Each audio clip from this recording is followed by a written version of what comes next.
지난 시간에 뭘 설명드렸냐면 여러분들한테 이제 MVC 구조라는 거에 대해서 간단하게 설명을 드렸죠. MVC. 자, MVC 디자인 패턴이라는 게 있다라고 제가 여러분들한테 설명을 드렸습니다. 자, M은 일단 모델이라고 보시면 되고요. 모델. 그 다음에 이제 V는 이제 뷰. 그 다음에 C가 바로 이제 컨트롤러의 약자인데, 자, 그래서 모델. 그 다음에 뷰. 그러니까 말 그대로 화면이에요, 화면. 그냥 컨트롤러. 자, 그 다음에 이제 모델이 하는 거는 이제 우리 코드의 핵심 로직을 담당한다라고 말씀을 드렸고, 이거는 이제 실제 고객이 보는 화면이라고 여러분들이 이해를 하시면 되고요. 여기서는 이제 어떤 요청에 대해서 요청에 대한 유효성 검사라고 여러분들이 생각을 하시면 됩니다. 그래서 이제 저번에도 말씀드렸지만 여러분들이 은행으로 따지면 은행 고객이 은행으로 방문합니다. 고객이 은행을 방문하죠. 자, 근데 은행 방문했다 해가지고 바로 은행으로 들어가는 건 아니에요. 제일 먼저 일선에서 누가 있어요? 청원경찰이 있어요. 청원경찰이 하는 일은 뭐예요? 그러니까 즉 뭐 예금 업무 때문에 어떤 업무에 대해서 하러 왔는지 확인하는 역할이다라고 보시면 되고요. 자, 그러면 이제 청원경찰이 어떤 업무를 하러 왔는지 확인을 하면 이 사람이 누구한테 보내냐면 바로 컨트롤러한테 보냅니다. 그러면 컨트롤러는 은행 직원이에요. 은행 직원. 은행 창구라 해봅시다. 은행 창구. 그러면 은행 창구에는 예금 업무를 담당하는 창구가 있을 거고, 그 다음에 대출 업무를 담당하는 창구, 기본적으로 이런 식으로 있겠죠. 그죠? 그러면 은행 창구에서 직원들이 어떤 예금과 뭐 대출, 뭐 필요한 서류들을 확인합니다. 얘가 필요 서류 확인. 그렇죠. 그러니까 예를 들어서 뭐 인감 도장 필요하면 그 도장 가져왔는지 가져오지 않았는지 그런 것들을 이제 처리를 하는 거죠. 자, 그래서 필요 서류가 이제 통과됐어요. 통과됐으면 그 다음에 이제 얘가 실제로 뭐예요? 전산 처리하죠. 전산 처리. 그죠? 그러면 전산 처리를 해가지고 이 사람이 이제 예금을 하게 되면 이제 잔액이 얼마 남았는지, 그러니까 잔액을 이제 기입을 하잖아요. 또는 대출을 한다 했을 때 실제로 이 사람이 대출이 가능하지 않은지를 이제 필요 서류를 통해서 확인을 했으면 대출이 가능하다? 그럼 대출 처리를 한다라는 거죠. 전산 처리. 그죠? 자, 그러면 이제 전산 처리하면 이제 보통 뭐라냐면 자, 뭐랄까 금고가 있죠. 금고. 은행에 가보면 금고가 있어요. 금고. 그러면 이제 금고에서 돈을 가져다 주겠죠. 그죠? 그러니까 돈이 필요하면 금고에서 돈을 가져다가 이제 금이라든지 뭐 그런 것들 필요한 것들을 뭐 한다? 가져다가 준다라는 거예요. 자, 그런 식으로 처리가 되게끔 되어 있습니다. 뭔 말인지 이해되죠? 그래서 얘네 이제 그러면 요거를 따지면, 자, 지금 여러분들이 이제 앱이라는 게 있습니다. 앱. 이 앱이라는 게 지금 제일 앞선에서 뭐 하고 있어요? 어떤 요청을 받죠? 이게 바로 청원경찰이에요. 청원경찰의 업무고, 그 다음에 은행 창구가 있어요. 바로 이게 컨트롤러입니다. 은행 창구. 자, 그 다음에 필요 서류를 확인하는 업무를 담당하는, 그러니까 필요 서류 업무를 이제 컨트롤에 처리하면 전산 처리를 한다 했잖아요. 그러면 전산 처리를 하는 사람이 뭐냐면 바로 이제 모델 안에는 뭐가 있냐면 서비스라는 로직이 있고요. 그 다음에 리포지터리라는 로직이 있습니다. 그 다음에 DTO라는 게 있어요. 각각의 역할들이 있습니다. 이 서비스가 바로 은행 업무 처리를 담당합니다. 은행 업무 처리. 그러니까 모델이 어쨌든 중요한 업무 처리죠. 자, 리포지터리는 뭐라고 생각하면 되냐면 얘네 이제 은행의 금고라고 생각하시면 되는데, 나중에는 이 리포지터리가 뭐 얘 자체가 데이터베이스는 아닙니다. 이 안에서 뭐 데이터베이스를 여러분들 나중에 배우게 되면 이 데이터베이스에서 데이터를 조회하고 뭐 삭제하고 뭐 수행하는 그런 로직들을 날리는 역할을 하는 게 바로 리포지터리고요. DTO라는 건 뭐냐면, 그러니까 여러분들이 그동안 뭐 아티클 클래스 만들고 나중에 멤버 들어오면 멤버 클래스 이렇게 만들죠. 이런 것들이 DTO예요. 자, DTO는 뭐 데이터 트랜스폼 오브젝트라 해가지고 얘는 결과 통지서라 생각하시면 돼요. 그러니까 결과 통지서면 무슨 말이냐면 대출이 가능하다 했으면 그 대출에 대한 은행에서 업무를 처리하면 그거를 어쨌든 대출이 되었다 그런 통지서를 어떤 양식에 맞춰서 보내야 될 거 아니야, 고객한테. 그게 바로 DTO의 역할이다. 그래서 그 양식을 우리가 어떻게 만들어준 거예요? 게시물 같은 경우는 여기 아티클에서 이렇게 만들어준 거죠. 아이디 넣고 서브젝트, 이것들이 하나의 양식이라고 보시면 돼요. 표준 양식. 그래서 그 데이터 처리된 결과를 이 D2N에다가 담아가지고 이제 보내주게끔 되어 있다라고 보시면 되겠습니다. 자, 그래서 그런 식으로 우리가 이제 MVC 구조를 다룰 건데 아직 도입하진 않았어요. 컨트롤러를 먼저 도입할 거고 그 다음에 모델 안에서 서비스 리포지터리 순으로 도입을 해볼 거다라고 보시면 되겠습니다. 자, 그러면 먼저 아티클 컨트롤러부터 반영을 할 건데, 근데 여기서 여러분들이 코드를 짤 때 이 아티클 컨트롤러라는 게 나중에 다른 곳에서도 쓸 수가 있단 말이에요. 그러면 이 컨테이너에서 우리가 뭐 하고 있어요? 이 컨테이너에서 얘한테 담당하는 거는 객체 생성을 얘한테 부탁하고 있죠. 그렇죠? 왜냐면 매번 이제 실행할 때마다 이런 거라 생각하시면 돼요. 자, 여러분, 우리가 요청이 하나만 있는 게 아니라 엄청나게 많은 요청이 있어요. 아티클과 관련된 요청만 해도 어때요? 유저, 아티클, 뭐 리스트, 그 다음에 유저, 아티클, 뭐 디테일, 그 다음에 유저, 아티클, 뭐 모디파이, 그 다음에 유저, 아티클, 딜리트. 그러니까 이런 식으로 얘네들이 하나의 요청이란 말이에요. 나중에 여러분들 게시물 멤버도 마찬가지예요. 여기 mem버 만들어지면 여기서 유저, 멤버, 뭐 로그인, 그 다음에 유저, 멤버, 뭐 조인, 그 다음에 유저, 멤버, 또 뭐가 있을까요? 파인드, 패스워드, 뭐 이런 식으로. 그러니까 이런 하나하나의 로직들을 여러분들이 그러니까 하나하나마다 이런 요청마다 컨트롤러를 매번 만든다? 그러면 메모리 낭비가 될 수밖에 없는 거예요. 자, 그래서 우리는 프로그램 딱 실행하자마자 그 실행됐을 때 컨트롤러를 딱 만들어 내놓고 그 다음에 만들어진 컨트롤러를 다른 곳에서 요청을 받을 때마다 그 요청에 대해서 공유만 해주면 되는 거잖아요, 해당 객체를. 자, 그래서 우리가 컨테이너를 쓰는 거예요. 자, 그러면 얘는 어떻게 만들면 된다? 자, 여기다가, 자, 멤버는 이따가 만들 건데, 그래요. 일단 컨트롤러부터 합시다. 여기다가 public static, 그 다음에 article controller, 이런 식으로 만든다라고 보시면 되겠습니다. article controller, article controller. 자, 그 다음에 밑으로 내려와서 new article controller. 자, 이런 식으로 로직을 만들어주면 되는데, 저는 패키지를 하나 더 만들 겁니다.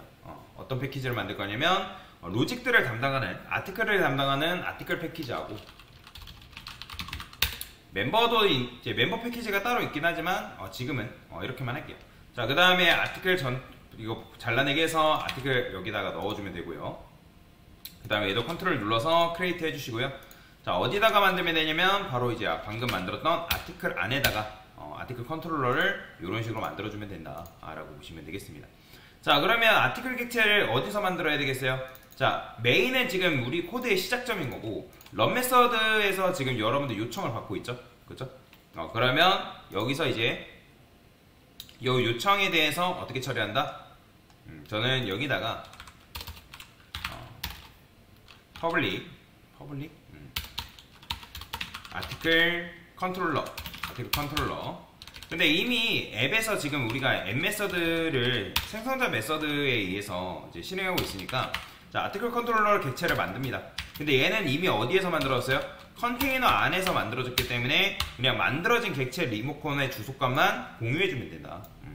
자, 그러면 이런 리스트라는 거, 자, 얘네들 어디로 들어오면 된다? 여기로 들어오면 돼. 자, 그리고 얘네들은 다 프라이베이트로 잠가줘야 됩니다. 원래는 이게 원칙이에요. 자, 그 다음에 마찬가지예요. 자, 여기 있는 것들 있죠? 자, 그러면 얘네들은 어떻게 해줘야 돼요? 자, 여기서 여러분들이 퍼블릭해서 아티클 컨트롤러, 얘도 마찬가지 생성자 메서드 만든 다음에 이런 식으로 써주면 됩니다. 자, 그 다음에 밑에 봤을 때 이렇게 만들어주면 되고요. 자, 메이크 테스트도 데이터도 하나 옮길게요. 얘도 마찬가지로 어디로 옮기면 된다? 여기로 옮겨주면 된다. 됐죠? 자, 그 다음에 메이크 테스트 데이터도 이제 바로 실행이 돼야 되니까 이렇게 실행해주면 되고요. 얘는 이제 런 메서드 실행했을 때만 하고 있는데 굳이 이렇게 할 필요 없고, 그냥 아티클 컨트롤러 객체 만들어지자마자 테스트 데이터도 같이 만들어지면 되겠죠. 그렇죠? 자, 그 다음에 여기서 이제 어떻게 할 수 있냐면, 저는 여기다가 메서드 이름을 article controller에서, 자, 얘는 어떤 걸 행위잖아요, 행위. 글을 작성하는 행위이기 때문에 do write라 쓸 거예요. do write. 자, do write를 쓰고 컨트롤 1 눌러서 create 해주시면 되고요.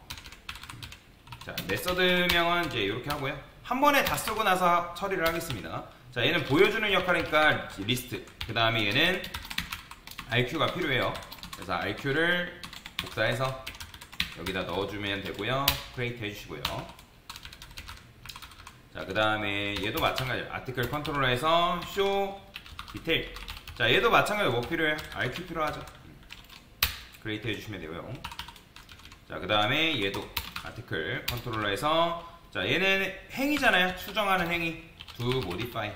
근데 얘는 이제 특별하게 RQ 얘도 필요하죠. 왜냐면 해당 게시물을 가져와야 되니까. 자, 그 다음에 자, article controller에서 얘도 마찬가지로 삭제하는 행위니까 이렇게만 써주면 되겠다. do delete create 해주시고요. 됐습니다. 자, 그러면 여기 이제 메시지 지우세요. 이렇게 지우시면 되고요. 이렇게 써주면 되겠죠. 자, 그 다음에 뭐 이렇게 되어 있는데, 자, 요거 코드 그대로 잘라내기 합니다. 딜리트에 있는 부분들 잘라내기 해서 어디로 들어오면 돼요? 자, 여기 딜리트 있죠? 여기다 넣어주면 돼요. 이렇게. 끝입니다. 자, 그 다음에 여기 이제 모디파이도 마찬가지예요. 잘라내기 합니다. 잘라내기 해서 넣어주시면 되고요. 자, 모디파이도 마찬가지. 모디파이 게시물 쓰는 거 잘라내기 해서 이렇게. 그 다음에 디테일이죠. 얘도 잘라내기 해서 넣어주시면 되고, 그 다음에 리스트죠. 리스트 로직이 제일 깁니다. 잘 잘라내기 해서 밑으로 쇼 리스트가 있죠. 위에 있나요? 있다. 넣어주면 됩니다. 자, 그 다음에 요거 이제 다 필요 없죠. 지우세요. 이제 요거는 안 씁니다. 자, find id 같은 경우는 있어야겠죠. find by id. 맨 밑에다가 요것도 나중에 요거를 코드를 줄여줄 겁니다. 이런 식으로 쓰진 않아요. 자, 지금 잘 분리가 됐죠. 그러니까 지금 어떻게 분리가 된 거냐면 아티클 컨트롤러가 있고, 여기 안에서 이제 아티클은 아티클에 대한 역할만 할 수 있게끔 분리를 시켜준 거다라고 보시면 돼요. 근데 사실 이것도 바람직한 건 아니에요. 왜 바람직한 건 아니라고 말씀드리냐면, 여러분들이 안에서 이 아티클 컨트롤러가 어떤 데이터에 대해서 처리를 하고 있단 말이에요. 근데 데이터에 대해서 처리를 하면 되는 건 아니에요. 그러니까 데이터를 처리하는 역할이 따로 있다라고 보시면 되고요. 테스트 데이터 자체도 이거 뭐 리포지터리가 만들어도 되는데, 뭐 얘는 이제 보통 이제 서비스에서 만들어 주기도 하고요. 자, 그 다음에 뭐 do write 뭐 이런 것들, 그 다음에 show list 보여주는 거, 그죠? show detail 얘도 보여주는 거. 그러니까 이런 식으로 코드를 분리를 시켜준 거다라고 보시면 돼요. 자, 그러면 앱은 어때요? 그러니까 앱은 말 그대로 고객이 어떤 요청을 들고 왔으면 그 요청을 받는 역할만 하는 거다라고 여러분들 생각하시면 돼요. 이런 식으로 쓰니까 코드가 굉장히 깔끔해진 걸 볼 수가 있다라고 보시면 되겠습니다. 굉장히 깔끔해졌죠. 그래서 앱은 그 요청을 받고, 그러니까 말 그대로 지금 요렇게 구현해 준 거예요. 그래서 고객이 어떤 요청을 딱 받았어요.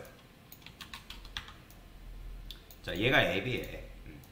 얘가 앱인데, 그럼 고객한테 어떤 뭐 요청, 유저 아티클 리스트 같은 요청을 받았다. 그러면 컨트롤러 안에 지금은 아티클 관련된 것밖에 없지만 나중에 여러분의 아티클 말고도 멤버와 관련된 걸 만들 수도 있단 말이에요.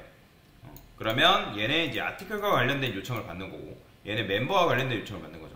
그래서 아티클과 관련된 요청이면 아티클을 컨트롤러한테 보내주면 되고, 멤버와 관련된 요청이다 하면 멤버 컨트롤러 이런 식으로 분리를 시켜준 거죠. 그래서 역할에 맞게끔 코드를 실행시켜준 거다라고 보시면 될 것 같습니다. 그래서 이런 식으로 처리가 가능하다. 그리고 나중에 이제 요 아티클 같은 경우도 마찬가지예요. 여기서는 지금 이제 퍼블릭으로 했는데 원래는 요걸 다 프라이베이트로 막아줘야 됩니다. 그거는 왜냐면 이제 결합도의 측면이라고 보시면 되는데, 그러니까 무슨 말이냐면 여러분들이 이 아티클은 아티클 안에서 로직만 관리를 해야지 멤버가 얘한테 접근해가지고 이 로직을 막 수정하거나 변경하면 안 됩니다. 그러니까 역할 위배예요, 위배. 그래서 이것도 마찬가지로 프라이베이트로 다 막아주긴 해야 되는데 지금은 일단은 이렇게 쓸 거예요. 왜냐면 이거 프라이베이트 쓰면 다 에러 나기 때문에. 자, 그래서 지금 뭐 한 거다? 아티클 컨트롤러를 이런 식으로 도입을 한 거다. 자, 도입했으면 실행되는지를 무조건 확인하셔야죠. 확인해야 됩니다. 자, 여기다가 유저 아티클 리스트. 자, 잘 됩니다.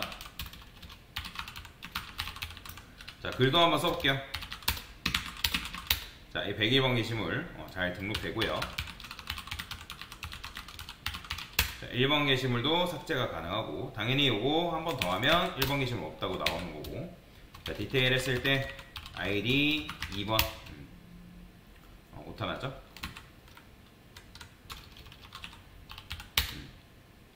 자, 1번 게시물 존재하지 않는다. 잘 나오죠? 잘 됩니다. 자, 모디파이만 하겠습니다. 모디파이. 새 제목도 잘 되고, 마지막에 이것도 디테일해서 2번 확인해 보면 이런 식으로 잘 된다 라고 보시면 되겠습니다.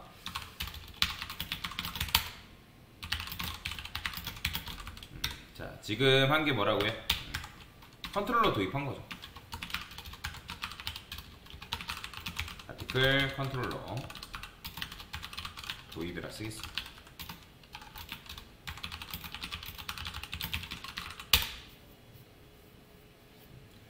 됐습니다.